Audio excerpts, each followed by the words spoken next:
ونشهد أن لا إله إلا الله وحده لا شريك له ونشهد أن محمدا عبده ورسوله أرسله بالحق بشيرا ونذيرا وداعيا إلى الله بإذنه وسراجا منيرا أما بعد فقد قال الله تعالى في كلامه المجيد وفي فرقانه الحميد সবাই বলি আউযু বিল্লাহি মিনাশ শাইতানির রাজিম বিসমিল্লাহির রাহমানির রাহিম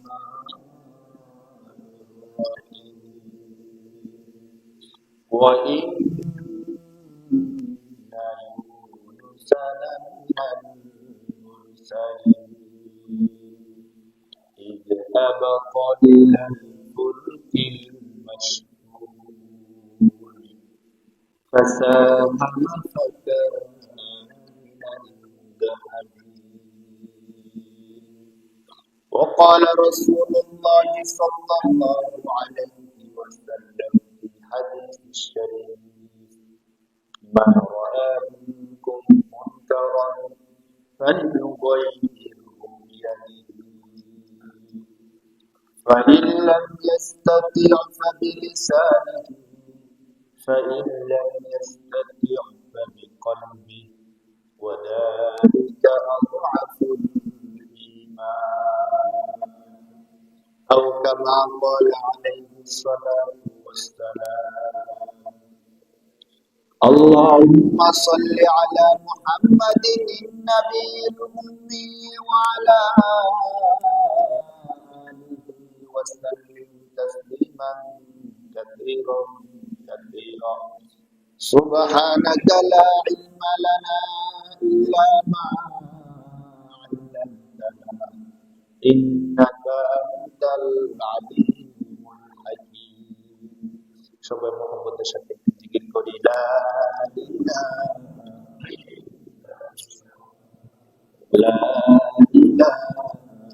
ইল্লাল্লাহ লা ইলাহা ইল্লাল্লাহ লা ইলাহা ইল্লাল্লাহ লা ইলাহা لا إله إلا الله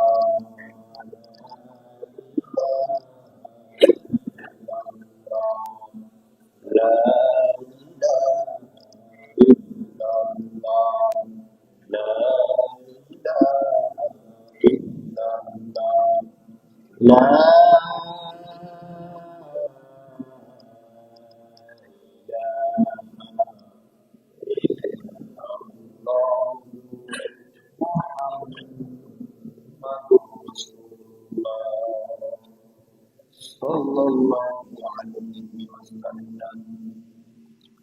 আলহামদুলিল্লাহ মহান রব্বে কারিমের দরবারে অসংখ্য শুকরিয়া যে রব্বে কারিম দয়া করে মায়া করে অনুগ্রহ করে আমাদেরকে আল্লাহ তাআলার পবিত্র মসজিদে পবিত্র দিন জুমার দিনে আগে আগে আসার বসার কোরআন হাদিসের আলোকে কিছু কথা বলার শোনার তৌফিক দিচ্ছে সে রব্বে কারিমের দরবারে মন খুলে প্রাণ খুলে আওয়াজ করে বলি আলহামদুলিল্লাহ। রব্বে কারিম আমাদের জন্য এই পৃথিবীকে এত চমৎকার করে সাজিয়ে আমরা মানুষ আল্লাহ তাআলা আমাদেরকে সৃষ্টি করে এই পৃথিবীর মধ্যে প্রেরণ করলেন এবং এই পৃথিবীতে এসে আমাদের কি কাজ সে কাজ সম্পর্কে আমাদেরকে বলে দিলেন। যত সৃষ্টি আছে সমস্ত সৃষ্টির মধ্যে আমাদেরকে সম্মানিত করলেন এবং আল্লাহ তাআলা আমাদেরকে কেন সৃষ্টি করলেন এই বুঝ শক্তি একমাত্র আমাদেরকে দিলেন, অন্য কোন সৃষ্টিকে আল্লাহ তাআলা দিলেন। এই পৃথিবীর মধ্যে বোধ সম্পন্ন, স্মৃতিশক্তি সম্পন্ন, বুঝার মতো ক্ষমতা একমাত্র আল্লাহ তাআলা মানুষকে দিবেন। কাকে দিচ্ছেন ভাই? মানুষকে দিচ্ছেন। পরিপূর্ণরূপে বুঝার ক্ষমতা আল্লাহ তাআলা মানুষ ছাড়া অন্য কোন সৃষ্টিকে, অথবা মানুষ এবং জিন ছাড়া অন্য কোন সৃষ্টিকে আল্লাহ তাআলা দেন না। ওই সৃষ্টি যত বড় হোক, যত সুন্দর হোক, যত দামি হোক, যত কিছু হোক, বুঝার মতো ক্ষমতা একমাত্র আল্লাহ তাআলা মানুষকে দিয়েছেন। এবং মানুষকে আল্লাহ তাআলা সৃষ্টি করার শুরুতেই যখন সৃষ্টি করতে যাবেন, তখনই ফেরেশতাদেরকে নিয়ে আল্লাহ তাআলা বলতেছেন, ওয়া ইয ক্বালা রাব্বুকা লিল মালাইকাতি ইন্নী জাইলুন ফিল আরদি খলিফা। মানুষকে সৃষ্টি করার পূর্বে আল্লাহ তাআলা ফেরেশতাদেরকে নিয়ে বসলেন এবং আল্লাহ তাআলা উপস্থাপন করতেছেন যে আমি মানুষ সৃষ্টি করতে চাই। কি সৃষ্টি করতে চাই? মানুষ। তাহলে এর দ্বারা কি বোঝা যায় যে মানুষের পূর্বেও আল্লাহ তাআলার সৃষ্টি ছিল। মানুষের পূর্বে আল্লাহর কি ছিল? সৃষ্টি ছিল। তো যারা আল্লাহর সৃষ্টি ছিল তাদেরকে নিয়ে আল্লাহ পাক রব্বুল আলামিন বসলেন যে আমি মানুষ সৃষ্টি করতে চাই। তারা কি বললো? কোরআন শরীফের সূরাতুল বাকারা 1 নম্বর পারা 5 নম্বর পৃষ্ঠার মধ্যে এই আলোচনা আসছে। যখন ক্বালা রাব্বুকা লিল মালাইকাতি, ফেরেশতাদেরকে আমাদের রব বললেন, ইন্নী জাইলুন ফিল আরদি খলিফা, আমি পৃথিবীর মধ্যে খলিফা অর্থাৎ আমার প্রতিনিধি সৃষ্টি করতে চাই। বিষয়টা খেয়াল করবেন। আল্লাহ তাআলা কিন্তু সৃষ্টি করছেন মানুষ, কি সৃষ্টি করছে? কিন্তু আল্লাহ শব্দ আনছেন খলিফা। খলিফা আরবি শব্দ, এর অর্থ হলো প্রতিনিধি। এর অর্থ কি ভাই? আল্লাহ বলতেছেন পৃথিবীতে আমি আমার প্রতিনিধি সৃষ্টি করতে চাই। আল্লাহ কিন্তু বলতে পারতেন ইন্নী জাইলুন ফিল আরদি আল ইনসান, আমি পৃথিবীতে সৃষ্টি করতে চাই মানুষ। ইনসান অর্থ মানুষ। তো আল্লাহ ইনসান শব্দ না বললে কি শব্দ বলছেন? খলিফা। আমি পৃথিবীতে আমি আমার প্রতিনিধি সৃষ্টি করতে চাই।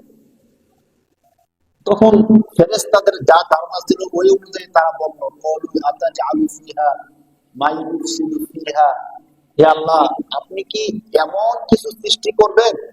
আপনার তো অনেক সৃষ্টি আছে, আমরা আছি, সবকিছু আছে, তো আপনি কি এমন সৃষ্টি করতে চান মা ইউফসিদু ফিহা, যারা পৃথিবীর মধ্যে গিয়ে মারামারি করবে, কাটাকাটি করবে, ওয়াইসফিকু দিমা, রক্তপাত করবে, এমন সৃষ্টি করবেন? আপনার তো সৃষ্টি দরকার যারা আপনার ইবাদত করবে। তো নাহনু নুসাব্বিহু বিহামদিকা ওয়া নুকদ্দিসু লাক, আমরা ফেরেশতা যারা আছি আমরাই তো আপনার প্রশংসা করি। নাহনু অর্থ আমরা, নুসাব্বিহু তাসবিহ করি, ওয়া নুকদ্দিসু লাক আপনার পবিত্রতা বর্ণনা করি। তো আমরা যারা আছি আমরাই তো আপনার পবিত্রতা বর্ণনা করি, আমরা আপনার সবকিছু করি। তাহলে আপনি নতুন করে আবার কেন সৃষ্টি বানাইতে যান? মানুষকে কেন বানাতে যাবেন যে মানুষ যারা বিশৃঙ্খলা সৃষ্টি করবে, যারা রক্তপাত করবে পৃথিবীর মধ্যে, কেন আপনি মানুষকে সৃষ্টি করতে চান?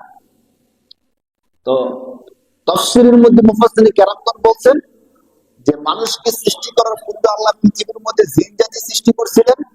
এই জিন জাতি পৃথিবীর মধ্যে এসে মারামারি, কাটাকাটি, হানাহানি, রক্তপাত, এমন কোন অন্যায় নাই যে অন্যায় তারা করে নাই। এই অন্যায়গুলো ফেরেশতারা দেখছে। এই অন্যায় কারা দেখছে? ফেরেশতারা। যখন ফেরেশতাদেরকে আল্লাহ জিজ্ঞেস করছে আমি মানুষ সৃষ্টি করতে চাই, তখন ফেরেশতারা ভাবছে যে জিন জাতি যা করছে দুনিয়াতে মানুষ জাতিও তাই করবে, অতএব আল্লাহ আপনি মানুষ। নয়তো তারা কিভাবে বুঝলো যে মানুষ মারামারি করবে? তারা তো গায়েব জানে না। তো মুফাসসিরিন কেরামগণ এই জবাবটা দিচ্ছে যে তারা জিনের উপর অনুমান করে মানুষের ব্যাপারে বলছে যে তারা মারামারি করবে, তাদেরকে বানায়েন না। তার অর্থ তখন রব বলছেন ইন্নী আ'লামু মা লা তা'লামুন, ফেরেশতারা আমি আল্লাহ যা জানি তোমরা তা জানো। দেখেন এই যে আল্লাহ বললেন আল্লাহ তাআলা মানুষকে সৃষ্টি করবেন, মানুষ পৃথিবীর মধ্যে সে কি করবে না করবে সবকিছু জানে কে? আল্লাহ। তো আল্লাহ তখনই ফেরেশতাদের সামনে এই কথাটা বলে ফেললেন যে ফেরেশতারা তোমরা যে বলতেছো তারা মারামারি করবে, কাটাকাটি করবে, তাদেরকে বানায়েন না। আমি আল্লাহ জানি তারা মারামারি করবে কি করবে না, কাটাকাটি করবে কি করবে না, আমি আল্লাহ জানি, তোমরা তা জানো না। এই ফেরেশতাদের এই কথা বলার পরেও আল্লাহ পাক রব্বুল আলামিন পৃথিবীর মধ্যে মানুষ সৃষ্টি করলেন, ফেরেশতাদের থেকে আর মত দিলেন না। শুধু মানুষ সৃষ্টি করে নাই, একটু খেয়াল করেন, যে ফেরেশতাদের মতামত ছিল যে আল্লাহ যেহেতু মারামারি কাটাকাটি করবে, আপনি তাদেরকে সৃষ্টি করেন না, না। তো এরপরও আল্লাহ মানুষ সৃষ্টি করছেন। মানুষ সৃষ্টি করে যেই ফেরেশতারা বলছে যে আল্লাহ মানুষ সৃষ্টি করেন না, তারা মারামারি করবে, আল্লাহ এমন একটা পরিস্থিতি তৈরি করলেন, আল্লাহ আদম আলাইহিস সালামকে পৃথিবীর শুরু থেকে শেষ পর্যন্ত কি হবে না হবে সবকিছু শিখাই দিলেন। শিখাই দিয়া ফেরেশতাদেরকে আবার ডাকছেন। প্রথম ডাকছিলেন মানুষ সৃষ্টি করবো কিনা, দ্বিতীয়বার ডাকছেন, ডেকে বলছেন যে তোমাদেরকে এই এই নামগুলোর কথা তোমাদেরকে জিজ্ঞেস করতেছি, তোমরা কি এই নামগুলো বলতে পারো? সূরা বাকারার 1 নম্বর পারার 5 নম্বর পৃষ্ঠা, পুরো পৃষ্ঠা এই আলোচনাই। তো ফেরেশতারা বলতেছে, ক্বালু সুবহানাকা লা ইলমা লানা ইল্লা মা আল্লামতানা, হে আল্লাহ আপনি পবিত্র, আপনি আমাদেরকে যা শেখান তাই আমরা পারি, এছাড়া আমরা কোনো কিছু পারি না। এবার আদম আলাইহিস সালামকে আল্লাহ বললেন যে আদম তুমি এই নামগুলো বলো তো। তখন আদম আলাইহিস সালামকে তো আল্লাহ তাআলা আগেই শিখিয়ে রাখছেন। আদম আলাইহিস সালাম একদম শুরু থেকে শেষ পর্যন্ত যা যা আছে সবকিছু একটানে বলে দিয়েছে। সুবহানাল্লাহ। এই যে পরিস্থিতি আল্লাহ সৃষ্টি করছেন, সৃষ্টি করে আল্লাহ তাআলা সমস্ত ফেরেশতাদেরকে আদেশ করলেন, উসজুদু লি আদম, তোমরা যেহেতু পারো নাই, আদম পারছে, এখন তোমরা আদমকে কি করো? সেজদা করো। মূলত উদ্দেশ্য ছিল ওই যে ফেরেশতারা প্রথম বলছিল যে আপনি আদম সৃষ্টি করেন না, তো আল্লাহ তাআলা এখানে আদম আলাইহিস সালামের শ্রেষ্ঠত্ব প্রমাণ করে তাদেরকে সবাইকে বললেন তোমরা এবার আদমকে কি করো? সেজদা করো। সবাই সেজদা করছে ইল্লা ইবলিস, শুধুমাত্র ইবলিস সেজদা করলো না। এখন আসেন, আল্লাহ তাআলা পৃথিবীর মধ্যে মানুষকে সৃষ্টি করলেন, কেন সৃষ্টি করছেন? এর আগের জুমায় আমরা আয়াতে বলছিলাম, আল্লাহ তাআলা কোরআন শরীফের মধ্যে বলছেন, ওয়া খালাকুল জিন্না ওয়াল ইনসা ইল্লা লিয়াবুদুন, পৃথিবীর মধ্যে যত সৃষ্টি আছে সমস্ত সৃষ্টির মধ্যে মানুষকে আমি সৃষ্টি করছি, মানুষ এবং জিনকে আমি আল্লাহ সৃষ্টি করছি একমাত্র আমার ইবাদত করার জন্য। মানুষকে কিসের জন্য সৃষ্টি করছে? আল্লাহর ইবাদত করার জন্য। এখন মানুষ পৃথিবীতে আসার পরে শুধু আল্লাহর ইবাদত করে নাকি শয়তানেরও পূজা করে? শয়তানেরও পূজা করে। আপনারা পরিসংখ্যান জানেন যে 700 কোটি, যদি 700 কোটি প্লাস মানুষ হয়, এর মধ্যে শুধুমাত্র 200 কোটি মুসলমান, আর বাকি 500 কোটি কি? কাফের, বেঈমান, মুশরিক যা আছে সমস্ত ধর্ম মিলে। তো 200 কোটি আর 500 কোটি অর্ধেকের থেকে আরো বেশি ডিফারেন্স না? তো আল্লাহ তাআলা বলছিলেন আমি তোমাদেরকে বানাইছি আমার ইবাদত করার জন্য, কিন্তু পৃথিবীর মধ্যে আসার পরে এখন অধিকাংশ মানুষ কার পূজা করে? শয়তানের। আর কম সংখ্যক মানুষ কার ইবাদত করে? আল্লাহ। এখন আসেন, সমস্ত মানুষকে আল্লাহ বানাইছেন। সমস্ত মানুষকে কে বানাইছে ভাই? আল্লাহ বানাইছে। এক আয়াতের মধ্যে আল্লাহ তাআলা বলতেছেন, ওয়ালাকাদ দারানা লিজাহান্নামা কাসীরাম মিনাল জিন্নি ওয়াল ইনস।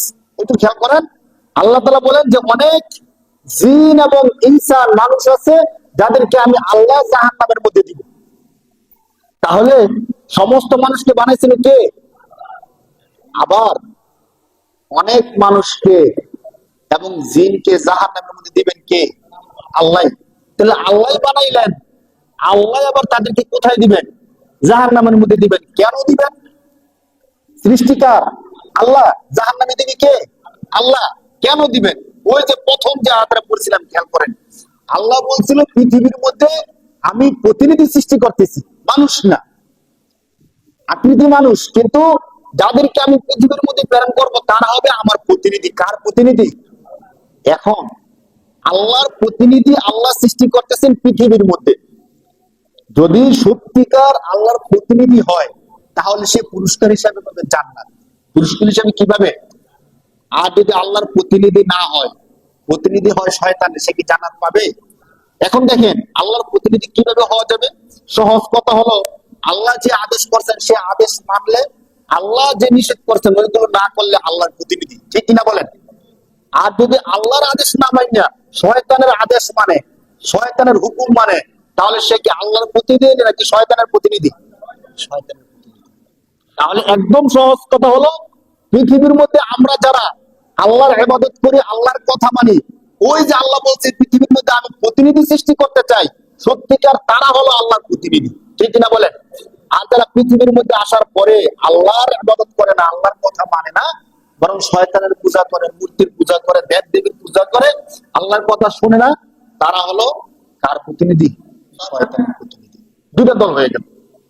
কোরআন শরীফের 25 নম্বর পারা সূরাতুশ শুআরার মধ্যে আল্লাহ বলে দিয়েছেন, ফারিকুম ফিল জান্নাতি ওয়া ফারিকুম ফিস সাঈর। পৃথিবীর মধ্যে আমি প্রেরণ করার পরে তোমাদের মধ্যে দল হয়ে গেল কয়টা? দুইটা। একটা দল জান্নাতের দিকে, আরেকটা দল কিসের দিকে? জাহান্নামের দিকে। এখন আমাদের জন্য বুঝার জিনিস যেটা, একদম দেখেন, যারা আল্লাহকে মানে না, আল্লাহর কথা শুনে না, একদম স্পষ্ট যারা মুশরিক, বেঈমান, কাফের, ইহুদি, খ্রিস্টান, তারা হলো শয়তানি দলের, তারা হলো জাহান্নামী। তারা কি ভাই? জাহান্নামী। আর আমরা যারা যারা আল্লাহর ইবাদত করি, যারা আল্লাহকে মানি, যারা আল্লাহর কথা মতো চলি, তারা হলাম আল্লাহর প্রতিনিধি, আমরা হলাম জান্নাতি। এটুকু তো স্পষ্ট, স্পষ্ট না ভাই? এখন একটা দুঃখের কথা আসে।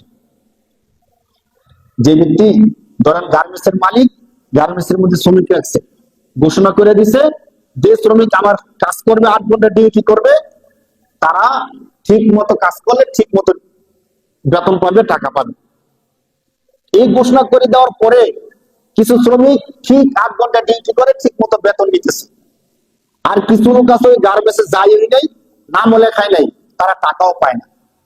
সমান সমান না? কিছু লোক আছে যারা কাজ করে তারা টাকা পায়, আর যারা কাজ করে না তারা টাকা পায় না। কিন্তু দুঃখ আছে, আমি কাজ করি না, আমি টাকা পাবো কেন? সহজ কথা। কিন্তু কিছু লোক আছে এমন, যারা গার্মেন্টস এর মধ্যে নাম লেখাইছে ঠিক, যারা কর্মী, তাদের খাতার মধ্যে নাম লেখাইছে ঠিক যে আমি আপনার গার্মেন্টসে কাজ করবো, কিন্তু 8 ঘন্টা ডিউটির জায়গায় 1 ঘন্টা ডিউটি করে, অথবা ডিউটি করে না, ঠিক মতো যায় না, একদিন গেলে 2 দিন যায় না, অথবা গার্মেন্টস এর বদনাম করে, মালিককে নিয়ে ষড়যন্ত্র করে, চক্রান্ত করে। এখন তারা কি বেতন পাবে কি পাবে না? যখন খাতার মধ্যে দেখবে যে 1 ঘন্টা ডিউটি করছে, 2 দিন আসছে, 1 দিন আসছে না, তারা কি পাবে? পাবে না। কিন্তু তারা আফসোস কিন্তু তাদের বেশি, যারা নাম লেখাইছিল সেও কি এখানে নাম লেখাইছে। একটা জিনিস খেয়াল করেন, যারা কাজ করবে নাম লেখাইছে, তাদের মধ্যে তারাও নাম লেখাইছিল, কিন্তু ঠিক মতো ডিউটি করে নাই। গার্মেন্টসের যে নিয়ম নীতি, ওই নিয়ম নীতির বহির্ভূত কাজ করছে। যদি 15-20 বছর পরে বলা হয় যে যারা যারা 15 বছর কাজ করছে গার্মেন্টসের মধ্যে, রেজিস্টার খাতার মধ্যে যাদের নাম আছে, তাদেরকে 15 লাখ টাকা করে দেওয়া হবে, পেনশন বা সুবিধা ভাতা দেওয়া হবে। এখন যারা ঠিক মতো কাজ করছে তারা তো টাকা নিয়ে যাইতেছে, যারা নাম লেখাইছে কিন্তু ঠিক মতো কাজ করে নাই, তারা কিন্তু টাকাটা পাবে না। এখন যারা নাম ওই লেখায় নাই, তাদের কোনো আফসোস নাই, আমরা নাম লেখাইছি না, আমরা টাকা পাবো না, আফসোসের কিচ্ছু নাই। কিন্তু যারা নাম লেখাইছিল, 1 ঘন্টা 2 ঘন্টা, 1 দিন 2 দিন কাজ করছে, আবার 2 বছর কাজ করছে, পরের বছর এমন একটা কাজ করছে যে কাজের কারণে গার্মেন্টস থেকে বের করে দিছে, তাদের কিন্তু আফসোসের সীমা নাই। ইস, যদি লাগে থাকতে পারতাম, আজকে তো 15 লাখ টাকা পেয়ে যেতাম। এখন এই বিষয়টা কেন বললাম? আল্লাহর পৃথিবীতে আমরা যারা আসছি, যারা 100% আল্লাহকে মানি, আমরা বলি যে আল্লাহ আমাদের প্রভু। আমাদের প্রভুকে, এই কথার উপর যদি আমরা মৃত্যু পর্যন্ত থাকতে পারি, ইন্নাল্লাযীনা ক্বালু রাব্বুনাল্লাহু সুম্মা ইসতাকামু তাতানাজ্জালু আলাইহিমুল মালাইকাতু আল্লা তাখাফু ওয়া লা তাহজানু ওয়া আবশিরু বিল জান্নাতিল্লাতী কুনতুম তুআদুন। আল্লাহ বলতেছেন, বান্দা, তোমাদের মধ্যে যারা একনিষ্ঠভাবে বলছো ক্বালু রাব্বুনাল্লাহ, আমাদের রবকে, যারা খালেস দিলে, খাঁটি দিলে বলতে পারছো যে আমাদের রব আল্লাহ, এই কথা বলার পরে সুম্মা ইসতাকামু, যারা এই কথার উপর অটল থাকছিলাম মৃত্যু পর্যন্ত, যত জোর তুফান আসুক, মারামারি কাটাকাটি হোক, যারা আমি আল্লাহকে ভুলো নাই, শত কষ্ট শত বাধা বিপত্তির পরও তোমরা বলছিলে আমাদের রবকে, যারা এই কথাটা বলছিল, আল্লাহ বলেন ফেরেশতারা আসমান থেকে নেমে আসে, তাদেরকে বলতে থাকে মৃত্যুর সময়, যখন তাদের মৃত্যুটা ঘরে আসে, আজরাইল চলে আসে, মৃত্যু থেকে নিয়ে যাবে, তখন বলতে থাকে তাতানাজ্জালু আলাইহিমুল মালাইকাতু, ফেরেশতারা নেমে আসে, বলতে থাকে আল্লাহ তাখাফু ওয়ালা তাহজানু, তোমাদের কোনো ভয় নাই, তোমাদের চিন্তার কোনো কারণ নাই। ওয়াবশিরু বিল জান্নাতিল্লাতী কুনতুম তুআদুন, আল্লাহ যে জান্নাতের প্রতিশ্রুতি তোমাদেরকে দিয়েছে, ওই জান্নাতের সুসংবাদ তোমরা গ্রহণ করো। সুবহানাল্লাহ। এই আয়াত কোরআনের মধ্যে আল্লাহ দিচ্ছেন। কে দিচ্ছেন ভাই? শর্ত কি? কোনো শর্ত নাই। আমরা যারা বলছি আল্লাহ আমাদের রব, মৃত্যু পর্যন্ত এই কথার উপরে থাকতে হবে। আমি এটার ব্যাখ্যা করবো। থাকা তো সহজ। বলবেন যে হুজুর ঠিক আছে, আমরা তো বলছি আল্লাহ আমাদের রব, মৃত্যু পর্যন্ত আমরা এটাই বলি।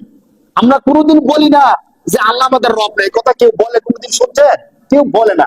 কিন্তু এই কথাটা না বললেও অনেক সময় বলা হয়ে যায়। কি করে বলা হয়ে যায় এই কথাটা আজকে বলবো আপনাদের।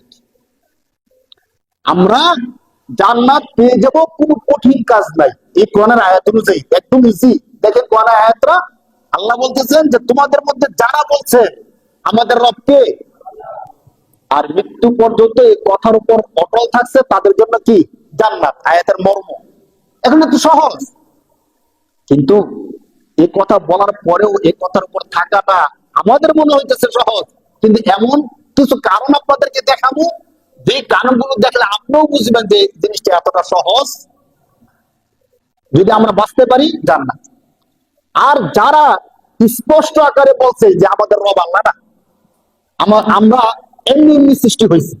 অনেকের একটা থিওরি আছে না, বিগ ব্যাং থিওরি, যে পৃথিবীর শুরুতে একটা বিকট একটা শব্দ বিস্ফোরণ হয়েছিল, এই বিস্ফোরণ থেকে পানির সৃষ্টি হয়েছে, পানি থেকে ব্যাং সৃষ্টি হয়েছে, ব্যাং থেকে আস্তে আস্তে বানর সৃষ্টি হয়েছে, বানর থেকে ওই যে ল্যাসটা পড়ে গেছে, এখন আমরা কি হয়ে গেছি?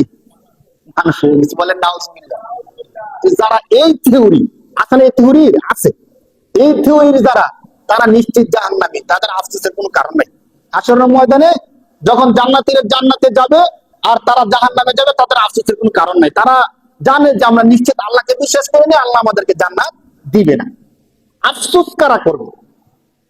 আফসোস করবে আমাদের মধ্য থেকে যারা শুরুতে বলছিল আমাদের রবকে, কিন্তু মাঝখানে কথা ঠিক রাখতে পারে না, তাদের জন্য হলো আফসোস। আমি বাবার সন্তান, অন্যান্য আমার ভাইয়েরাও বাবার সন্তান, কিন্তু বাবার মৃত্যু পর্যন্ত যারা ঠিক লাইনে চলছে, বাবার কথা মানছে, বাবা তাদেরকে সম্পদ ভাগ করে দিয়ে গেছে। কিন্তু আমি এমন একটা কাজ করছি যার কারণে বাবা আমাকে তেজ্যপুত্র করে দিছে, সমস্ত সম্পদ থেকে বাবা আমাকে বঞ্চিত করছে। আমার জন্য আফসোস। যে আমার বাবার সন্তান না, তার জন্য আফসোস নাই, সে আমার বাবার সম্পদ পাবে না, সে আফসোস করার দরকার কি? কিন্তু আমি বাবার সন্তান হইয়া আমার বাবার সম্পত্তি আমি পাইলাম না মিরাজ সূত্রে, আমার জন্য আফসোস না ভাই? আমি আল্লাহর বান্দা, শেষ নবীর উম্মত, এই সবকিছু ঠিক থাকা সত্ত্বেও যদি আমি আল্লাহর পুরস্কার জান্নাত না পাই, আমার থেকে আফসোস আর কিচ্ছু নাই। কারণ আমি জীবনে কোনোদিন বলি নাই যে আল্লাহ আমার রব না, দেব দেবী আমার রব, বা আমাকে অমুকে সৃষ্টি করছে, বানর থেকে আমি আমার বংশ বিস্তার হয়েছে, এ কথা আমরা জীবনেও বলি নাই। এই সব কিছু না বলা সত্ত্বেও যদি আমি জাহান্নামে যেতে হয়, আমাকে চিরস্থায়ী জাহান্নামের দিকে যেতে হয়, আমার থেকে আফসোস আর কারো আছে বলেন? একটু খেয়াল করেন বিষয়টা। যারা মানে নাই তারা জাহান্নামে যাবে, তাদের আফসোস নাই। কিন্তু আমি মান্য আমি জাহান্নামী, তাহলে আমার থেকে আফসোস আর কারো হতে পারে না। আল্লাহ একটা শর্ত দিচ্ছেন যে তুমি বলবা আল্লাহ আমার রব, মৃত্যু পর্যন্ত এই কথার উপর কি থাকতে হবে? অটল থাকতে হবে, তাহলে তুমি জান্নাত পাবে। এখন আসেন, মৃত্যু পর্যন্ত আমরা অটল থাকি কি থাকি না, বা আমি অটল আছি কি আছি না বুঝবো কি করে? এখন এই কথার উপর অটল আছে কিনা? শুধু মুখে যদি বলি যে আল্লাহ আমার রব, এতটুকু কি যথেষ্ট? এতটুকু যথেষ্ট না। সবকিছুতে এতটুকু যথেষ্ট হয় না। আপনাদেরকে বলি, আল্লাহ পাক রব্বুল আলামিন আল্লাহ আমার রব এই কথার দ্বারা কি বুঝাইছেন? আল্লাহ আমার রব এই কথার দ্বারা আল্লাহ বুঝাইছেন যে আমি আল্লাহ যে আদেশ করব, সে আদেশ পুঙ্খানুপুঙ্খ আদায় করতে হবে। ঠিক কিনা বলেন? আমি যে নিষেধ করব, এই নিষেধগুলো তুমি 100% ছেড়ে দিতে হবে। এখন আল্লাহ পাক রব্বুল আলামিন যে আদেশ করছেন, সে আদেশটা আমি মানলাম না। কোরআন শরীফের মধ্যে যে বিধানগুলো দেওয়া হলো, সে বিধানগুলো আমি পালন করলাম না, তাহলে কি আল্লাহ আমার রব থাকলো? থাকলো না। মুখে মুখে শুধু বললাম আল্লাহ আমার রব, কিন্তু আল্লাহর বিধানটা আমি মানলাম না। কিভাবে মানলাম না? একটু উদাহরণে চাই, একদম স্পষ্ট উদাহরণ। ধরেন কোন দেশের মধ্যে সংবিধান প্রণয়ন করা হইল, যে সংবিধান আল্লাহ যে বিধান দিচ্ছেন এই বিধানের বিপরীত। কোরআন শরীফে বলছে আল্লাহ এক কথা, সংবিধানের মধ্যে বলছে আরেক কথা। একটু বলেন, কোরআন শরীফের মধ্যে আল্লাহ বলছেন এক কথা, আর সংবিধানের মধ্যে বলা হয়েছে আরেক কথা। আর স্পষ্ট করি, কোরআন শরীফের মধ্যে আল্লাহ পাক রব্বুল আলামিন একদম স্পষ্ট আয়াত দিয়ে ঘোষণা করে দিচ্ছেন জিনা, সুদ হারাম। জিনা, সুদ কি? সংবিধানের মধ্যে সমস্ত সদস্যরা একমত হইল, বাংলাদেশের অবস্থা বুঝা আমরা এখন থেকে বিধান প্রণয়ন করলাম, জিনা এবং সুদ বাংলাদেশের মধ্যে হারাম, বৈধ। সাংবিধানিক ভাবে বাংলাদেশের মধ্যে জিনা এবং সুদ কি? বৈধ ঘোষণা করলো। কিভাবে বৈধ? দেখেন, বাংলাদেশের মধ্যে কেউ যদি সুদ খায় তাহলে পুলিশ কি তাকে গ্রেফতার করে? যেটা সাংবিধানিক ভাবে অবৈধ, ওইটা তো দেশের আইনে বিপরীত হয়, তখন দেশের প্রশাসন তাকে গ্রেফতার করে ফেলে। আর যেটা সাংবিধানিক ভাবে অবৈধ না, ওইটা তো গ্রেফতার করার কোনো কারণ নাই। এখন আমাদের মধ্যে কেউ যদি সুদি কারবার করে, তাহলে আমাদের সংবিধান, আমাদের প্রশাসন তাকে গ্রেফতার করবে? করবে না। এখন এই যে এই বিধানটা করলো দেশের সংবিধান, এবং সংবিধানের মধ্যে যারা প্রণয়নকারী আছে তারা এই কাজগুলো করলো, আমরা যারা মাঝখানে আছি, এখন আমাদের কি অবস্থা? আমি হুকুমটা বলে নেই। কোন ব্যক্তি যদি আল্লাহর কোরআনের মধ্যে আছে একটা বিধান, যদি কেউ আল্লাহর কোরআনের বিপরীত আরেকটা বিধান, যেই বিধানটা কোরআনের সাথে সাংঘর্ষিক, যে বিধানটা কোরআনের সাথে কি, মানে সংবিধানের মধ্যে কোন বিধান করলেই যে কাফের, বিষয়টা এমন না। যদি সংবিধানের মধ্যে স্পষ্ট হন, যদি সংবিধানের মধ্যে এমন বিধান প্রণয়ন করে যেই বিধানটা কোরআনের সাথে সাংঘর্ষিক, যে বিধানটা কিসের সাথে সাংঘর্ষিক, অথবা সহিহ হাদিসের সাথে সাংঘর্ষিক, এই বিধানটা যারা প্রণয়ন করবে তারা সাথে সাথে সবাই একযোগে কাফের হয়ে যাবে বলে নাউজুবিল্লাহ। একদম সমস্ত বাংলাদেশের সমস্ত মুফতিদের ফতোয়া। কোন ব্যক্তি যদি এমন বিধান প্রণয়ন করে যে বিধান কোরআন এবং সহিহ সুন্নাহর সাথে সাংঘর্ষিক, তাহলে তার ঈমান কি? শেষ। তার ঈমান কি ভাই? তার ঈমান তো শেষ, যারা বিধানটা প্রণয়ন করছে। এই বিধানকে যারা মনে প্রাণে মানবে, আমরা যারা সাধারণ মুসলমান আছি তাদের মধ্যে আমরা যারা বলবো যে হ্যাঁ, সংবিধানের মধ্যে যত বিধান আছে, চাই সেটা কোরআনের পক্ষে হোক অথবা কোরআনের বিপক্ষে হোক, আমি সব বিধান মানি, আমি সব বিধান কি করি, তাহলে তার ঈমান শেষ। একদম সহজ কথা। তাহলে আমরা এখন কি করব? সংবিধানের বিধান যদি না মানি, তাহলে আমি হয়ে যাব দেশদ্রোহী, কারণ সংবিধানের মধ্যে যে বিধান দিচ্ছে সেই বিধান আমি মানি না। এখন কোরআনের বিধান যদি না মানি, আমি হয়ে যাব খোদাদ্রোহী। একটু জিনিসটা বুঝেন। আমি যেহেতু এই দেশের জনগণ, বাংলাদেশের জনগণ, বাংলাদেশের সংবিধানের মধ্যে যে আইন প্রণয়ন করা হয় সে আইনকে আমাকে মানতে হবে না? মানতে হবে। আবার আমি যেহেতু মুসলমান, আল্লাহ কোরআনের মধ্যে যে আইন দিছে ওই আইনকে আমাকে মানতে হবে না? মানতে হবে। এখন সংবিধানের আইন যদি কোরআনের আইন হয় তাহলে তো সমান সমান হয়ে গেল। তাহলে দেশের আইনও মানতে সমস্যা নাই, কারণ দেশের আইন আর কোরআনের আইন কি এক। কিন্তু সংবিধানের আইনটা যদি কোরআনের সাথে সাংঘর্ষিক হয়, তাহলে গিয়ে আমাদের গন্ডগোল সৃষ্টি হয়। এখন যদি সংবিধান মানি, তাহলে কোরআনের আইন মানা হয় না। আপনি বলতে পারবেন না যে আমি দুটাই মানি, কোরআনে যা আছে এবং সংবিধানে যা আছে এই দুটাই মানি বলা যাবে? বলেন। দুইজন ব্যক্তি যদি দাবি করে আমি তার পিতা, আরেকজন ব্যক্তি এসে বলতেছে না আমি তার পিতা, এখন যে দাঁড়ায় আছে সে বলতেছে আপনারা ঝগড়া করেন না, আপনিও আমার বাবা আপনিও আমার বাবা, এটা কি সম্ভব? তাহলে একজনের বৈধ পুত্র আরেকজনের অবৈধ পুত্র যারা সন্তান, তাহলে এক সন্তান যখন দুই বাবা হতে পারে না, একজন মানুষ দুইটা সংবিধান মানতে পারে। এখন যদি আমি কোরআনের সাথে সাংঘর্ষিক এমন আইন সংবিধানে হয়, আমি যদি বলি যে আমি সংবিধানের আইনটা মানি, কোরআনের আইনটা মানি না, তাহলে আমি হলাম কোরআন বিরোধী, আল্লাহ দ্রোহী। কি দ্রোহী ভাই? আল্লাহ দ্রোহী। আর যদি বলি আমি কোরআনের আইন মানি, সংবিধানের আইন মানি না, তাহলে এই দেশের থাইকে এই কথা বললে আমি হয়ে যাবো দেশদ্রোহী নিয়ম অনুযায়ী। এখন আমার কি? যদি আপনি বলেন যে আমি শুরুতে যেমন বলছিলাম রব্বুনা আল্লাহ, আমার রবকে, এবং এবং মৃত্যু পর্যন্ত আমি যে কথা বলছি এই কথার উপর অটল আছি। একটু খেয়াল করেন, যদি আপনি এই কথাটা সাহস করে বলতে পারেন যে আমি যখন বুঝছি মুসলমান হয়েছি তখন বলছিলাম আমার রবকে, একটু আওয়াজ করে বলেন, আল্লাহর নাম বলতে তো সমস্যা নেই। যখন বুঝছি যে আমি মুসলমান তখন আমি বলছিলাম আমার রবকে, এবং মৃত্যু পর্যন্ত আমি ঘোষণা দিচ্ছি আমার রবকে। তাহলে আপনি বলবেন যে কোরআনের সাথে সাংঘর্ষিক আইন, সেটা সংবিধানে হোক যেখানে হোক, সে আইন আমি মানি না। তাহলে আমার ইমানটা আছে এবং মৃত্যু পর্যন্ত আপনি ইমান নিয়ে যেতে পারবেন এবং জান্নাত পাবেন। আর আপনি যদি বলেন যে আমার রব আল্লাহ ঠিক আছে, কিন্তু সংবিধানে যে আইন আছে ওই আইন আমি মানি, তাহলে আপনি 100% নিশ্চিত থাকেন আপনি নামাজ পড়বেন, রোজা রাখবেন, হজ করবেন, যাকাত দিবেন, সবকিছু করবেন, করতে করতে মৃত্যু পর্যন্ত সব আমল করতে পারেন। কিন্তু কোরআনের সাথে সাংঘর্ষিক কোন আইন সংবিধানে প্রণয়ন হলে আপনি যদি বলেন সেটা আমি মানি, তাহলে আপনি নামাজ, রোজা, হজ, যাকাত কোনো কিছুই কাজে আসবে না, সবকিছু বৃথা হয়ে যাবে। কারণ সংবিধান প্রণয়ন করার ক্ষমতা একমাত্র কার? যেহেতু আমরা মুসলমান। আর যদি সংবিধানের মধ্যে এমন আইন করা হয় যে আইনটা কোরআনের সাথে সাংঘর্ষিক না, সেটা মানতে আমাদের কোনো কি নাই, নিষেধ নাই, কোনো বাধা নাই, কোনো সমস্যা নেই। এই জন্য আমরা সাধারণ মুসলমান যারা আছে, যদি আমরা সত্যিকার জান্নাত চাই, আপনি পলিটিক্যাল পার্টি হিসেবে যে কোনো পার্টি করেন, কোনো নিষেধ নাই। বাকি আপনি মন থেকে এই কথা বলেন একদম স্পষ্ট ভাবে, কাউরে শোনায় বলেন অথবা গোপনে বলেন। আমি একটা কথা বলে দিই আপনাদেরকে, যদি জান্নাতে যেতে চান আপনি এই কথাটা বলেন যে সংবিধানের মধ্যে যে আইনগুলো আছে কোরআনের পক্ষে যায়, আমি ওই আইনগুলো মানি।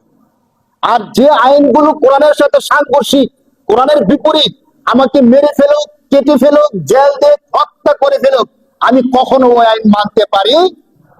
এ কথাটা আমরা বলতে পারবো কিনা ভাই? সমস্যা নেই তো, কারণ আমার দিন শেষে আমার গন্তব্য হলো জান্নাত। দিন শেষে গন্তব্য কই ভাই? জান্নাত। আমি পলিটিক্যাল পার্টি করি, আমি নেতা বা আমি সমাজ সেবক, দেখেন যতদিন ক্ষমতা থাকে ততদিন আমার ছবি থাকে মাথার আগায়, সবাই আমার ছবি মাথার উপর নিয়ে কি করে, নাচানাচি করে, যতদিন আমার ক্ষমতা আছে। যেই না ক্ষমতা একটু পদস্খলন হয় তখন আমার ছবি চলে যায় পায়ের, যায় কিনা ভাই বলেন, বাস্তবতাটা বলেন। যতদিন জনগণ আমাকে নিয়ে নাচানাচি করছে, সবকিছু করছে, কতদিন আমার ক্ষমতা, যতদিন। যে আমার ক্ষমতা একটু শেষ হয়ে গেছে, পিছলে হয়ে গেছে, তখনই আমার ছবি চলে যায় কোথায়? পায়ের উত্থান পতন সব কাছে, সব দিকেই আছে। তিলকাল আইয়ামু নুদাবিলুহা বাইনান নাস।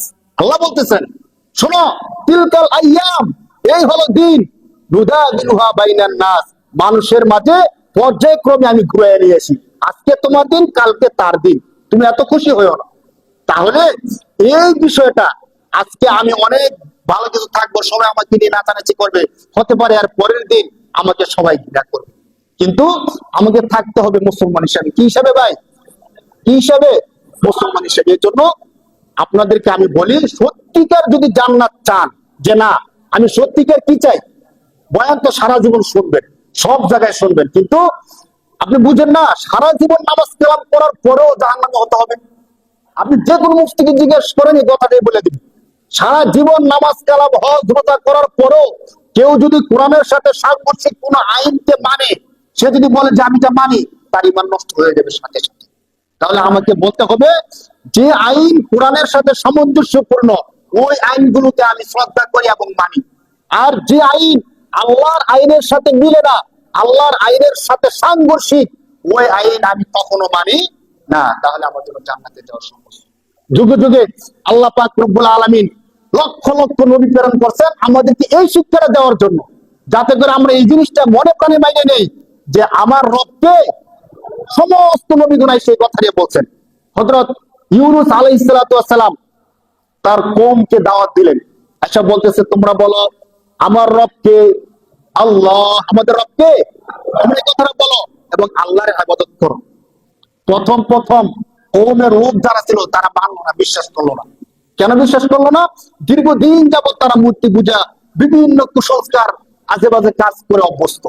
যার কারণে ইউনূস আলাইহিস সালাম যখন এসে বললো যে রবকে মানো, তারা প্রথম মানলো না। দেখবেন আমাদের মধ্যে অনেকে আছে, যতই নামাজের দাওয়াত দেন নামাজ পড়বো না, ভাই নামাজে আসেন না, নামাজ পড়বো না। যেদিন দেখবে যে পুত্র মারা গেছে, পরের দিন দেখবে সে নামাজের মধ্যে আসছে। ভূমিকম্প হয়েছে, মরার কাছাকাছি চলে গেছে, পরের দিন 2 দিন একাধারে নামাজ পড়ছে, এরপরে আর নামাজ নেই। বা কোন একটা বিপদের মধ্যে পড়ে গেছে, মহা বিপদে, তখন নামাজ আসছে, এরপরে আর আসে নাই। এমনটা কেন ভাই? আমার আল্লাহ তো বিপদের আগেও ছিল, পরেও আছে, ঠিক কিনা বলেন? আল্লাহর ইবাদত সবসময় করতে হবে আমাদেরকে। ইউনূস আলাইহিস সালাম দাওয়াত দিলেন, তারা দাওয়াতটা মানল না। দীর্ঘদিন দাওয়াত দেওয়ার পরে তারা, জাতি যখন দাওয়াত মানলো না, ইউনূস আলাইহিস সালাম রাগ হয়ে গেলেন। তাদেরকে বলেন, শোনো, তোমরা যেহেতু আল্লাহর দাওয়াত মানছো না, আল্লাহর পক্ষ থেকে তোমাদের উপর শাস্তি, গজব নেমে আসে। ইউনূস আলাইহিস সালাম বলে ফেলছেন। আর নবীদের ব্যাপারে একটা আকীদা হলো, নবীরা যে কথা বলে এই কথা আল্লাহ তাআলা বাস্তবায়ন করে দেন, এই কথা আল্লাহ ফিরাইয়া দেয় না। যখন ইউনূস আলাইহিস সালাম এই কথা বলছেন, আল্লাহ তাআলা নির্ধারণ করে দিয়েছেন এই জাতিরে আল্লাহ শাস্তি দিয়ে ধ্বংস করে দিবেন। দেখেন কি চমৎকার ইতিহাস। কোরআন শরীফের মধ্যে আল্লাহ তাআলা বিস্তারিত বলছেন, সময় কম, আমরা সংক্ষিপ্ত বলবো। ইউনূস আলাইহিস সালাম এই কথা বলার পরে জাতি মানলো না, আল্লাহ তাআলা শাস্তি নির্ধারণ করে দিলেন। ইউনূস আলাইহিস সালাম দেখলেন যে এই জাতি এত অবাধ্য জাতি, শাস্তি আসবে ঠিক, মরে যাবে ঠিক, কিন্তু আল্লাহকে তারা মানবে না। তখন ইউনূস আলাইহিস সালাম চিন্তা করলেন, আমি যদি এই জাতির মধ্যে থাকি, তারা তো আমার দাওয়াত মানবে না, আল্লাহর শাস্তি আসার পরে তারাও ধ্বংস হবে, আমি নবীও ধ্বংস হয়ে যাব। অতএব আমি তাদের মধ্যে আর থাকবো না। যে জাতি আল্লাহকে মানে না, আল্লাহর কথা শুনে না, এই জাতির মধ্যে আমি থাকবো না। রাগ করে ফেলছেন। রাগ করে হযরত ইউনূস আলাইহিস সালাম তিনি এই কওম থেকে, জাতি থেকে বের হয়ে অন্য দেশে চলে যাওয়া শুরু করে দিয়েছেন। এখানে শুধু এতটুকু হয়েছে, ইউনূস আলাইহিস সালাম যেহেতু আল্লাহর নবী, কার নবী? তিনি আল্লাহর কাছে পরামর্শ করতেন যে আল্লাহ, তারা তো আমার কথা মানতেছে না, আর আপনি তো তাদেরকে আযাব দিয়ে দিবেন, এখন আমি কি এখানেই থাকবো, নাকি এই দেশ ছাইরা অন্য দেশের মধ্যে চলে যাব? যেমনটা আমাদের নবী করছিলেন। মক্কার মধ্যে আমাদের নবীকে যখন অমানবিক অত্যাচার নির্যাতন করতেছিল, তিনি কিন্তু হিজরত করতেছেন না। সাহাবায়ে কেরাম হিজরত করতেছেন পর্যায়ক্রমে। যখন আল্লাহর হুকুম আসছে 100% যে নবী আপনি এই দেশ ছেড়ে অন্য দেশে চলে যান, স্পষ্ট আল্লাহ হুকুম করছেন, তখন আমাদের নবী এই মক্কা ছেড়ে মদিনায় চলে যান। কিন্তু ইউনূস আলাইহিস সালামের ক্ষেত্রে তিনি ওই যে কওম আল্লাহকে মানে না, ওই কওমের মধ্যে আমি থাকবো না, এই কথা বলে তিনি রওনা দিয়ে দিয়েছেন। যখন রওনা দিয়ে দিয়েছেন, আল্লাহর সাথে তিনি পরামর্শ করেন নাই। নদী পথে যাচ্ছিলেন, যেতে যেতে যখন তিনি জাহাজের মধ্যে উঠলেন, আল্লাহ পাক রব্বুল আলামিন ইউনূস আলাইহিস সালামের ঘটনা চমৎকার ভাবে কোরআন শরীফের মধ্যে বর্ণনা করছেন। ওয়া ইন্না ইউনুসা লামিনাল মুরসালিন। আল্লাহ বলেন, আমি যত নবী প্রেরণ করছি, সমস্ত নবীদের মধ্যে ইউনূস ছিল আমার একজন গ্রহণযোগ্য নবী। সুবহানাল্লাহ। ওয়া ইন্না ইউনুসা লামিনাল মুরসালিন ইন আবাকা ইলাল ফুলকিল মাশহুন। ইউনূস যখন মানুষ বোঝায় একটা জাহাজের মধ্যে উঠে গেলেন, তার কওমকে ছেড়ে অন্য দেশে যাওয়ার জন্য যখন একটা মানুষ বোঝায় একটা জাহাজের মধ্যে উঠলেন, তখন মাঝ পথে যাওয়ার পরে সমুদ্রের মধ্যে ভূমিকম্প, ঘূর্ণিঝড় শুরু হয়ে গেল, এমন যে জাহাজটা ডুবে যাবে অবস্থা। তখনকার সময়ের নিয়ম ছিল, এর আগে একবার বলছিলাম না, যে মানুষ আল্লাহকে বিশ্বাস করত কিন্তু আল্লাহর ইবাদত করতো না। তাদেরকে যদি জিজ্ঞেস করা হতো তোমাদেরকে সৃষ্টি করছে কে, তারা কি বলতো? আল্লাহ। কিন্তু আল্লাহকে মানতো না, দেবদেবীকে মানত। তখনকার সময়ের এমন ছিল যে এখন যেহেতু ঘূর্ণিঝড় শুরু হয়ে গেছে, কেন শুরু হলো? এখন তো কোনো ঢেউয়ের সময় না, বাতাসের মৌসুম না, কোনো কিছু না, হঠাৎ করে এমন ঘূর্ণিঝড় শুরু হয়ে গেছে, ব্যাপার কি? তখন যারা নাবিক ছিল তাদের মনের মধ্যে উদয় হলো, নিশ্চয়ই এখানে কোনো একজন অপরাধী আছে, অথবা এমন একজন লোক আছে যে লোকের কারণে বেশি সম্ভব এই ঘূর্ণিঝড় শুরু হয়ে গেছে। লোকটা কে? যে সে তো আর বলবে না, সে নিজে হয়তো বুঝতেছে না, কিভাবে নির্ণয় করা যাবে? আল্লাহ তাআলা কোরআন শরীফের মধ্যে বলেন, ফাসাহামা ফাকানা মিনাল মুদহাদিন। তখন তারা বলল, লোকটা কি আমরা জানার জন্য আসল লটারি দিই। তখনকার সময়ে লটারি প্রচলন ছিল। সমস্ত জাহাজের অধিবাসী যারা, সবাইকে বলো তোমরা নাম দাও, নাম দিল, লটারি দেওয়া হলো। লটারি দেওয়ার পরে একটা নাম উঠে আসলো, তার নাম কি? ইউনূস। ইউনূস আলাইহিস সালামের নাম উঠে আসছে। তো সবাই কম বেশি চিনতো ইউনূস আলাইহিস সালামকে, বলছে না, এই লোকটা এমন হতে পারে না, এই লোকের ব্যাপারে এমন ঘটনা ঘটতে পারে না। তখন আবার লটারি দেওয়া হলো। তাফসীরে ইবনে কাসিরের মধ্যে আসছে, আবার ইউনূস আলাইহিস সালামের নাম আসছে। এভাবে 3 বার লটারি দেওয়ার পরে 3বারই তার নাম আসছে। তখন ইউনূস আলাইহিস সালামকে সমুদ্রের মধ্যে নিক্ষেপ করা হয়। তাফসীরে ইবনে কাসিরের মধ্যে আসছে যে তিনি নিজে ঝাঁপ দিচ্ছেন, আর কোন তাফসীরের মধ্যে আসছে লোকেরা তাকে সমুদ্রের মধ্যে ফেলে দিচ্ছেন। মূলত এই বিষয়টা ছিল আল্লাহর একটা পরীক্ষা, আল্লাহর একটা খেলা ছিল বিষয়টা। দেখেন, ইউনূস আলাইহিস সালামকে যখন সমুদ্রের মধ্যে ফেলে দেওয়া হলো, তিনি বাঁচতে পারবেন এমন কোনো সম্ভাবনা ছিল না, নিশ্চিত তিনি মারা যাবেন। এরপর নাবিকদের চিন্তা ছিল একজন লোক যদি মারাও যায়, বাকি জাহাজের বাকি সবাই তো বেঁচে গেল, এই জন্য একজন লোককে তারা সমুদ্রের মধ্যে ফেলে দিল। আল্লাহ তাআলা বলতেছেন, ফালতাকামাহুল হুতু ওয়া হুয়া মুলিম। যখন তাকে সমুদ্রের মধ্যে ফেলে দেওয়া হলো, সমুদ্রের বিশাল আকৃতির হুত মাছ হযরত ইউনূস আলাইহিস সালামকে গিলে ফেললেন। সুবহানাল্লাহ। দেখেন, তাকে সমুদ্রের মধ্যে ফেলে দেওয়া হলো আর সমুদ্রের মাছ তাকে গিলে ফেললো, তার কি বাঁচার সম্ভাবনা আছে? আর এমনি সমুদ্রের মধ্যে ফেলে দিলে এমনি তো ডুবে ডুবে মারা যাবে, আবার মাছ যদি খেয়ে ফেলে তাহলে তো আরো মারা যাওয়ার সম্ভাবনা। বিজ্ঞানীরা বলে যে মাছের পেটের মধ্যে অ্যাসিড বেশি, সেখানে আলো বাতাস পৌঁছানোর কোনো সম্ভাবনা নাই, তার কারণে মাছ কোনো কিছু গিললে সেটা হজম হয়ে যায়। যাতে বিশাল বড় একটা মাছ মানুষকে ইউনূস আলাইহিস সালামকে গিয়েছে, যে মাছটা নিশ্চিত বিশাল মাছ, তো ওই মাছের পেটের মধ্যে অ্যাসিড বেশি থাকার কারণে এমনিতে ইউনূস আলাইহিস সালাম গলে যাওয়ার কথা, কিন্তু তাফসীরের মধ্যে আসছে 40+41 দিন হযরত ইউনূস আলাইহিস সালাম মাছের পেটের মধ্যে ছিলেন, কোনো কিছু তার একটা পশম পর্যন্ত নষ্ট হয় নাই। সুবহানাল্লাহ। ফালতাকামাহুল হুত ওয়া হুয়া মুলিম। কেন নষ্ট হয় নাই?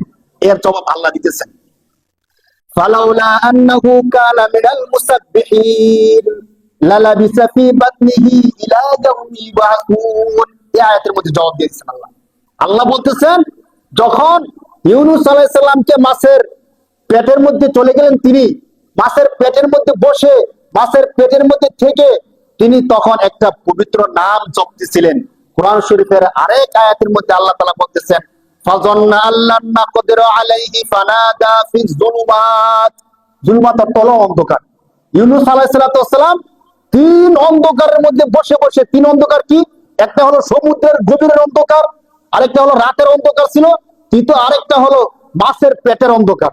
এই তিন অন্ধকারের মধ্যে বসে হযরত ইউনূস আলাইহিস সালাম বলতেছিলেন, ফানাদা ফিজ যুলুমাতি আল্লা ইলাহা ইল্লা আনতা সুবহানাকা ইন্নী কুনতু মিনাজ জালিমিন। আমরা দোয়া ইউনূস সম্পর্কে যা জানি, তিনি কি পড়ছিলেন বলেন সবাই? লা ইলাহা ইল্লা আনতা সুবহানাকা ইন্নী কুনতু মিনাজ জালিমিন। আল্লাহ বলেন, যখন ইউনূস মাছের পেটের মধ্যে বসে বসে আমার এই পবিত্র নাম জপছে, জপার কারণে আমি আল্লাহ দয়া করে ইউনূসকে সংরক্ষিত রাখছি এবং তাকে জীবিত অবস্থায় সমুদ্রের কিনারার মধ্যে পৌঁছে দিয়েছি। সুবহানাল্লাহ। যদি আল্লাহ কত কঠিন একটা কথা বলতেছেন, যদি ইউনূস মাছের পেটের মধ্যে বসে আমার নাম না জপতো, আল্লাহ বলেন লালাবিসা ফি বাতনিহি ইলা ইয়াউমি ইউবআসুন, একদম কিয়ামত পর্যন্ত এই মাছের পেটের মধ্যে থাকতো, তাকে আমি মুক্তি দিতাম না। সুবহানাল্লাহ। এই কথা কার? আল্লাহ এই জিনিসটাই বুঝাতে চাইছে, বান্দা তুমি যত বিপদের মধ্যে থাকো, যত সমস্যার মধ্যে থাকো, তিন অন্ধকারের মধ্যে থেকে ইউনূস আলাইহিস সালাম কার নাম জপছে? আল্লাহ। আমরা যত বিপদে থাকি, অন্ধকার মানে কি? বিপদ, বালা মুসিবত, যদি কখনো আমরা কার নাম জপতে পারি, আল্লাহর নাম জপতে পারি, আল্লাহ আমাদেরকে মুক্ত করে দিবেন। বলেন সুবহানাল্লাহ। কিন্তু আমরা দেখেন, এত বড় একটা ভূমিকম্প হয়ে গেল, মানুষ জীবন মরণের একটা সংগ্রাম চলে আসছিল, কিছুদিন আল্লাহ বিল্লাহ জপার পরে আমরা আবার আল্লাহকে ভুলে গেছি। নিয়মিত মুসল্লি যারা 2 কাতার 3 কাতার আমার নিয়মিত মুসল্লি, এখনো দেখি তারাই মুসল্লি। নতুন করে কেউ নামাজ পড়তে আসেন না ভাই নামাজ পড়তে। ইতিহাস দেখেন, ইউনূস আলাইহিস সালাম চলে যাওয়ার পরে তার জাতির উপর যখন গজব চলে আসছে, গজব তাদেরকে ধ্বংস করে ফেলবে, তারা বুঝছে কথা তো সত্য, তখন তারা সাথে সাথে, শুধু আমি ইতিহাসটা বলে শেষ করে দিব, তখন তারা সাথে সাথে তাদের বাচ্চা স্ত্রী যা আছে গায়ের কাপড় খুলে শুধু লজ্জাস্থান ডেকে তারা সবাই জঙ্গলে চলে গেছে। জঙ্গলে চলে গিয়া তারা সবাই সেজদায় পড়ে গেছে। সেজদায় পড়ে আল্লাহকে ডাকতেছে যে আল্লাহ, আমরা তো তখন বিশ্বাস করছি না, বুঝতে পারছি না, এখন তো বুঝতেছি তুমি আল্লাহ সত্য, আল্লাহ তুমি আমাদেরকে কি করে দাও, মাফ করে দাও। কোরআন শরীফে আল্লাহই বলছেন, তারা যখন আমার কাছে এইভাবে কান্নাকাটি করে মাফ চাইছে, আমি আল্লাহ ক্ষমা করে তাদের থেকে গজব তুলে নিছি। সুবহানাল্লাহ। 11 নম্বর পারার 19 পৃষ্ঠা আল্লাহ বলতেছেন, এই জাতি ছাড়া অন্য কোন জাতি থেকে আমি গজব তুলে নিই নাই, কিন্তু তারা যখন একনিষ্ঠ ভাবে আমি আল্লাহকে মানছে, আমি আল্লাহর কাছে তওবা করছে, আমি আল্লাহ তাদেরকে গজব দিয়েও ওই গজব কি করছি? তুলে নিছি, সুবহানাল্লাহ। এখন আমরা অনেকে শুনতেছি না যে বিশাল ভূমিকম্প হবে, ভূমিকম্পে ঢাকা শহর ধ্বংস হয়ে যাবে, কয়েক কোটি মানুষ মারা যাবে, হাজার হাজার বিল্ডিং ধ্বংস হয়ে যাবে। আমরা শুনতেছি কি শুনতেছি না বলেন? বারবার ভূমিকম্প গুলো এই কথাগুলো সত্যতার দিকে নিয়ে যাইতেছে। সম্ভাবনা আছে, হইতেও তো পারে। যদি হয়ে যায়, ঠেকানোর কোন ক্ষমতা আছে ভাই? এমনি তো উন্নত দেশ, যদি এমন একটা 9 দশমিক এত মাত্রার ভূমিকম্প একটা হয়, এর আগে তো 5.7 মাত্রা রয়েছে, যদি উল্টে যায় 7.5 মাত্রার হয়, তাহলে তো সবকিছু উলটপালট হয়ে যাবে। আল্লাহ এমন দিন না করে বলেন আমিন। যদি এমন ভূমিকম্প হয়ে যায়, আমাদের তো কোনো কিছু করার থাকবে না, আল্লাহ যদি ফায়সালা করে রাখেন। কারণ যেভাবে গুনাহ হয়, যেভাবে আল্লাহ নাফরমানি করা হয়, এখন আমাদের করণীয় কি? ইউনূস আলাইহিস সালামের জাতি গজব আসার পরেও যেমন সব অপরাধ ছাইড়ে দিয়া আল্লাহকে ডাকার জন্য সবাই জঙ্গলায় চলে গেছে, একনিষ্ঠ ভাবে আল্লাহর ইবাদত করছে। আমাদের জঙ্গলায় চলে যেতে হবে না, সবকিছু ছাড়তে হবে না। আপনাদের হাতে পায়ে ধরে বলি, যদি বাঁচতে চান, নিজেকে বাঁচাইতে চান, যদি জান্নাত চান, সমস্ত গুনাহ পাপাচার গুলো ছেড়ে দিয়া অন্তত আল্লাহর ঘরের মধ্যে আসেন। আল্লাহর ঘরে এসে আল্লাহর সৃষ্টি কপালকে দিয়ে আল্লাহর কুদরতি পায়ের মধ্যে সেজদা দেন, আর আল্লাহকে বলেন যে আল্লাহ, যত গুনাহ করছি সমস্ত গুনাহগুলো আপনি ক্ষমা করে দেন, আজকে থেকে আর গুনাহ করবো না, আপনার ইবাদত করব। তাহলে যদি এখন যারা বলতেছে বিশাল একটা ভূমিকম্প হবে, ঢাকা শহর ধ্বংস হয়ে যাবে, যদি আল্লাহ দিয়েও থাকে, নির্দিষ্ট করেও থাকে, আল্লাহ চাইলে সে ভূমিকম্পটা ফিরিয়ে নিতে পারে। পারে কি পারে না ভাই? এই জন্য ভাই আসেন, সত্যিকার অর্থে আমরা আল্লাহর দিকে ফিরে আসেন। কোন বিজ্ঞান, কোন প্রযুক্তি আমাদেরকে বাঁচাতে পারবে না। আল্লাহর গজব চলে আসলে কেউ বাঁচাইতে আগেও পারে না, এখনো পারবে না, ঠিক কিনা বলেন? যদি আল্লাহর গজব থেকে বাঁচতে হলে একমাত্র কে বাঁচাইতে পারে? অতএব ফিরে যেতে হবে কার কাছে? আমরা যেমন শুরুতে বলছিলাম, আমাদের রবকে। মৃত্যু পর্যন্ত আমরা আল্লাহকে সাক্ষী রেখে বলতেছি, সবাই বলেন আমাদের রব। মৃত্যু পর্যন্ত, মৃত্যুর পরেও আমাদের রবকে। আল্লাহ তাআলা আমাদের সবাইকে বুঝার তৌফিক দান করুন বলে আমিন।